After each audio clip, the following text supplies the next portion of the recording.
وقت بھی رب جلال کی عظیم نعمتوں میں سے ایک نعمت ہے، اس کی قدر بھی بہت کم لوگ کرتے ہیں۔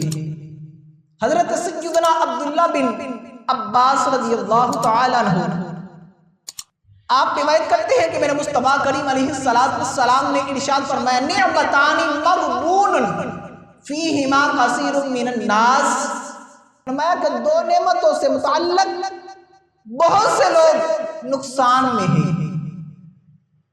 دو نعمتوں سے نعمتان مغبون فیہما کثیر من الناس، فرمایا دو نعمتوں سے متعلق بہت سے لوگ خسارے میں ہیں۔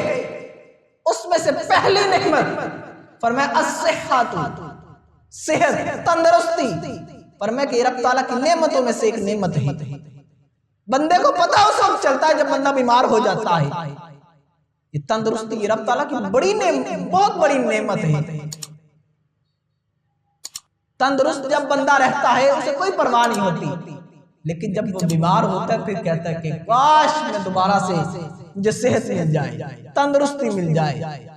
فرمایا کہ رب تعالیٰ کی نعمتوں میں سے ایک نعمت ہے، اور فرمایا والفراغ، اور دوسری فراغت، تندرستی اور وقت و فرصت یہ رب تعالیٰ کی عظیم نعمتوں میں سے ایک نعمت ہے، مگر بہت سے لوگ ان کی قدر نہیں کرتے اور انہیں ضائع کر کے شرمندہ ہوتے ہیں۔ بعد میں شرمندہ ہونے کا کیا فائدہ، وقت ہوا جو گزر چکا۔